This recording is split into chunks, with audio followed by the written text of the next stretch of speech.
Assalamualaikum warahmatullahi wabarakatuh. Yang terhormat dosen pengampu pada mata kuliah Ekonomi Mikro yaitu Ibu Hastuti Mustaqim, SPD, MPD, dan teman-teman sekalian yang saya banggakan. Puji dan syukur kita panjatkan kehadirat Allah Subhanahu wa Ta'ala atas berkat rahmat dan hidayahnya lah kita dapat berkumpul pada mata kuliah pagi ini. Sebelumnya, perkenalkan nama saya Dewi Astuti, saya yang akan berperan sebagai moderator.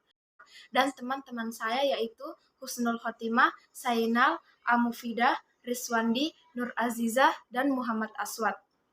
Pemateri pertama akan dibawakan oleh saya sendiri. Pemateri kedua yaitu Marliani Marsuki, pemateri ketiga yaitu Husnul Khotimah, pemateri keempat yaitu Nur Azizah, pemateri kelima yaitu Muhammad Aswad, pemateri keenam yaitu Amufidah, pemateri ketujuh yaitu Sainal, dan pemateri kedelapan yaitu Rizwandi.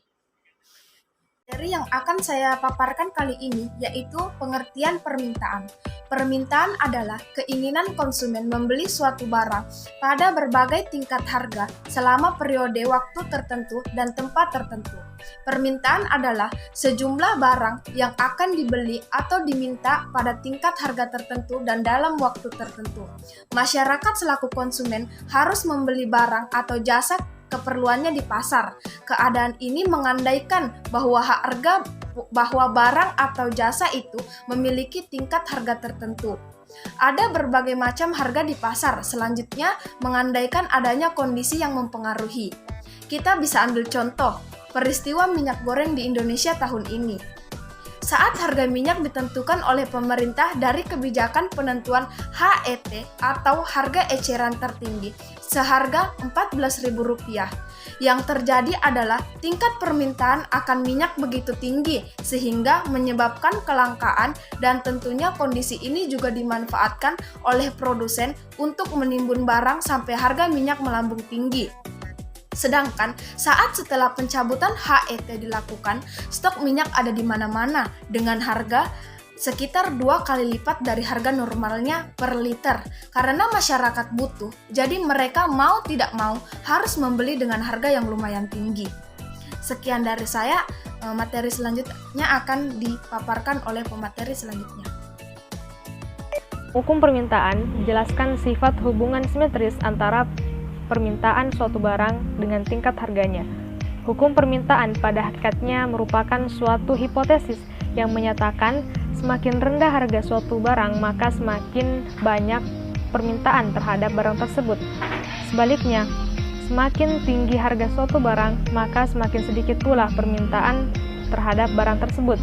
Mengapa seperti itu? Hal itu disebabkan karena kenaikan harga menyebabkan para pembeli mencari barang lain yang dapat sebagai pengganti terhadap barang yang mengalami kenaikan harga. Sebaliknya, apabila harga turun, maka orang mengurangi pembelian terhadap barang lain yang sama jenisnya dan menambah pembelian terhadap barang yang mengalami penurunan harga.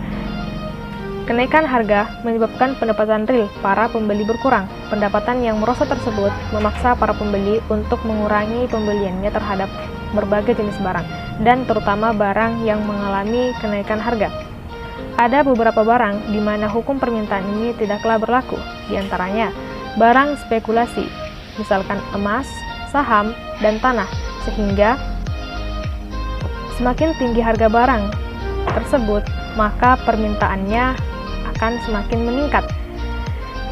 Selanjutnya, barang prestise, barang yang dapat menambah presentasi seseorang karena harganya yang sangat mahal, misalkan mobil mewah, barang antik, lukisan terkenal, dan lain-lain. Saya akan membahas mengenai materi jenis-jenis permintaan. Jenis-jenis permintaan ini terbagi lagi menjadi dua. Yang pertama, permintaan berdasarkan daya beli konsumen, dan yang kedua, permintaan berdasarkan jumlahnya. Permintaan berdasarkan daya beli konsumen ini dibagi lagi menjadi tiga: permintaan efektif, permintaan potensial, dan permintaan absolut. Permintaan efektif yaitu permintaan yang disertai dengan daya beli dan terjadinya transaksi. Kemudian permintaan potensial yaitu permintaan yang disertai dengan daya beli namun belum terjadi transaksi. Permintaan absolut, permintaan yang tidak disertai dengan daya beli. Yang kedua, permintaan berdasarkan jumlahnya. permintaan individu, yaitu permintaan terhadap suatu barang atau jasa tertentu. Yang kedua, permintaan pasar, hasil penjumlahan dari permintaan-permintaan individu terhadap suatu barang tertentu atau jasa tertentu pada saat bersamaan. Mungkin hanya ini yang dapat saya sampaikan. Untuk penjelasan dan materi selanjutnya akan dilanjutkan oleh teman saya. Mengenai faktor-faktor yang mempengaruhi permintaan. Nah, yang pertama yaitu distribusi pendapatan. Besar kecilnya sebuah pendapatan sangat menentukan jumlah permintaan yang terjadi. Apabila pendapatan yang diperoleh tinggi, maka permintaan akan barang dan jasa pun ikut meningkat dan kurva bergeser ke kanan. Sebaliknya, jika pendapatan turun, maka kemampuan untuk membeli barang juga akan ikut menurun dan kurva menjadi bergeser ke kiri. Yang kedua, usaha produsen meningkatkan penjualan. Dalam hal ini adalah dapat berupa promosi, misalnya memasang spanduk atau di media sosial atau strategi penjualan yang dilakukan oleh produsen untuk memikat para konsumen terhadap barang atau jasa yang dimiliki. Semakin sering melakukan promosi, maka akan semakin meningkat permintaan. Yang ketiga, harga barang itu sendiri. Penentuan harga suatu barang akan mempengaruhi banyaknya permintaan. Semakin murah, maka semakin banyak yang minat, begitu pula sebaliknya. Masyarakat pasti akan berusaha mencari harga terendah meskipun hanya beda sedikit dari harga barang sejenisnya. Yang keempat, harga barang lain yang terkait. Dalam hal ini, ada dua macam barang, yakni dapat bersifat substitusi atau pengganti. Apabila harga barang substitusi lebih murah, maka orang lain akan beralih pada barang substitusi tersebut. Akan tetapi, jika harga barang substitusi naik, maka orang akan tetap menggunakan barang yang semula. Contoh, apabila harga ikan melonjak tinggi, maka tahu, tempe, atau telur akan laku terjual. Kedua adalah komplementer atau pelengkap. Barang pelengkap juga dapat memengaruhi permintaan barang atau jasa. Misalnya, sepeda motor. Barang komplementernya bensin. Apabila bensin naik, maka kecenderungan orang-orang untuk membeli sepeda motor akan turun. Begitu juga sebaliknya. Yang kelima adalah selera konsumen. Selera konsumen terhadap barang dan jasa dapat memengaruhi jumlah barang yang diminta. Jika selera konsumen terhadap barang tersebut meningkat, maka permintaan terhadap barang tersebut akan meningkat pula. Yang keenam, yaitu perkiraan harga yang akan datang. Apabila konsumen memperkirakan barang harga akan naik, maka konsumen cenderung menambah jumlah barang yang dibeli karena ada kekhawatiran harga akan semakin mahal.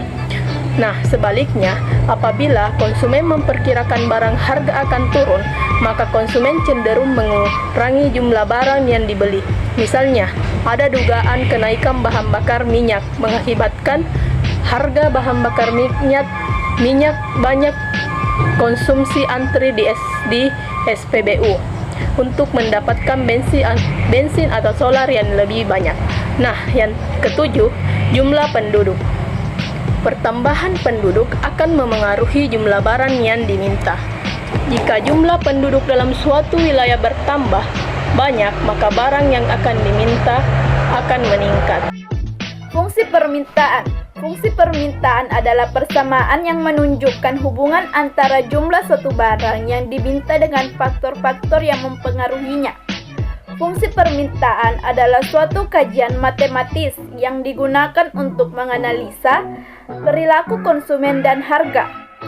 Fungsi permintaan mengikuti hukum permintaan, yaitu apabila harga suatu barang naik, maka permintaan akan barang tersebut juga menurun, dan sebaliknya, apabila harga barang turun, maka permintaan akan barang tersebut meningkat. Jadi, hubungan antara harga dan jumlah barang yang diminta memiliki hubungan yang terbalik, sehingga gradien dan fungsi permintaan dalam kurung B akan selalu negatif. Bentuk umum fungsi permintaan dengan dua variabel adalah sebagai berikut. QD sama dengan A kurang BPD atau PD sama dengan min 1 per B dalam kurung minus A tambah QD, di mana A dan B sama dengan konstanta, di mana B harus bernilai negatif atau B sama dengan segitiga QD per segitiga PD. PD adalah harga barang per unit yang diminta. QD adalah banyaknya unit barang yang diminta. Syarat PQ harus lebih besar atau sama dengan 0. Kurva permintaan atau demand curve. Kurva permintaan adalah grafik yang menggambarkan hubungan antara barang dengan jumlah permintaan. Jumlah permintaan di pasar adalah total semua barang permintaan oleh semua pembeli pada berbagai tingkat harga. Jadi kurva permintaan diperoleh dengan menggabungkan kurva-kurva permintaan individu. Kurva permintaan dibuat berdasarkan data real di masyarakat tentang jumlah permintaan suatu barang pada berbagai tingkat harga yang disajikan dalam daftar permintaan berbentuk tabel atau demand schedule. Kurva permintaan dibuat berdasarkan data real di masyarakat tentang jumlah permintaan suatu barang di berbagai tingkat harga yang disajikan dalam daftar permintaan berbentuk tabel atau demand schedule. Daftar permintaan atau demand schedule adalah tabel yang menunjukkan hubungan antara hubungan suatu barang dengan jumlah permintaan, atau sebuah tabel yang menunjukkan hubungan antara harga suatu barang dengan jumlah permintaan dengan asumsi Catrice Paribus. Jumlah yang diminta dalam kurung QD adalah: pertama, jumlah barang atau jasa yang ingin dibeli oleh konsumen di tingkat harga tertentu. 2. Jumlah ini mungkin tidak sama dengan jumlah yang benar-benar dibeli, terutama ketika jumlah yang tersedia di pasar tidak mencukupi. 3. Jumlah ini berada dalam batas jangka daya beli konsumen. 4. Jumlah ini berhubungan dengan dimensi waktu, atau per hari, per minggu, atau per tahun. Permintaan dalam kurung D adalah: pertama, jumlah barang atau jasa yang ingin dibeli konsumen di setiap tingkat harga selama periode waktu tertentu. 2. Merupakan kumpulan dari tingkat jumlah yang diminta dalam kurung QD sehingga membentuk kurva permintaan. Melanjutkan materi yaitu pergerakan kurva permintaan. Pengertian: pergerakan kurva permintaan merupakan pergerakan yang terjadi di sepanjang kurva permintaan yang diakibatkan oleh berubahnya jumlah produk yang diminta konsumen sebagai akibat perubahan harga produk tersebut. Jadi, jelas bahwa yang menyebabkan adanya pergerakan di sepanjang kurva permintaan adalah karena perubahan harga produk yang bersangkutan. Pergerakan ini sejalan dengan hukum permintaan, yaitu ketika harga barang naik, maka jumlah permintaan akan turun, sehingga titik pada kurva permintaan akan bergerak ke kiri. Baik, saya akan melanjutkan materi selanjutnya, yaitu pendapatan. Penurunan pendapatan berarti uang yang tersedia untuk dibelanjakan lebih sedikit jumlahnya, dan akibatnya kemungkinan besar kalian harus membeli lebih sedikit barang. Jika permintaan terhadap suatu barang menurun ketika pendapatan menurun, barang itu disebut dengan barang normal atau normal good. Barang normal adalah barang yang akan mengalami kenaikan permintaan ketika pendapatan naik dengan asumsi hal-hal lain tetap. Tidak semua barang adalah barang normal. Jika permintaan sebuah barang bertambah ketika pendapatan naik, barang seperti ini disebut dengan barang inferior atau inferior good, yaitu barang yang akan mengalami penurunan permintaan ketika pendapatan naik dengan asumsi hal-hal lain tetap. Contohnya adalah angkutan umum dengan bus. Jika pendapatan kalian berkurang, kecil kemungkinan kalian akan membeli mobil atau naik taksi. Kemungkinan besar kalian akan lebih sering naik bus. Nah, untuk poin selanjutnya adalah harga barang-barang terkait. Misalkan, harga yogurt dingin turun. Hukum permintaan mengatakan bahwa seseorang akan membeli lebih banyak yogurt ini. Pada saat yang sama, kalian mungkin akan mengurangi pembelian es krim. Hal ini dikarenakan es krim dan yogurt keduanya mempunyai ciri yang sama, yaitu dingin, manis, dan penuh dengan krim, sehingga memuaskan keinginan yang sama. Jika harga turun, mengakibatkan menurunnya permintaan barang yang lain. Kedua barang tersebut dengan barang substitusi atau dikenal juga dengan barang pengganti. Pada umumnya, barang substitusi adalah pasangan barang yang jika salah satu mengalami peningkatan permintaan, permintaan yang lain akan mengikutinya. Jika turunnya harga suatu barang meningkatkan permintaan barang lain, kedua barang tersebut disebut barang komplementer atau disebut juga barang pelengkap. Barang komplementer adalah pasangan barang yang jika salah satu mengalami peningkatan permintaan, permintaan yang lain akan turun. Contohnya, bensin dan mobil atau mentega dan roti. Materi selanjutnya yaitu 1. Selera. Seseorang memiliki selera ditentukan oleh hal-hal psikologi atau latar belakang seseorang di luar ruang lingkup ekonomi. Namun, ekonomi tetap mengkaji apa yang akan terjadi ketika selera berubah. 2. Ekspektasi. Ekspektasi seseorang terhadap masa depan akan mempengaruhi permintaan kalian saat ini untuk suatu barang atau jasa.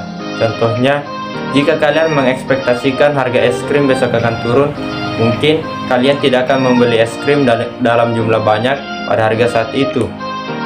3. Jumlah pembeli. Dikarenakan permintaan pasar diperoleh dari permintaan individu, permintaan pasar ditentukan oleh hal-hal yang mempengaruhi permintaan individu, seperti pendapatan pembeli, selera, ekspektasi, harga barang lain yang terkait, harga barang itu sendiri, dan banyaknya pembeli.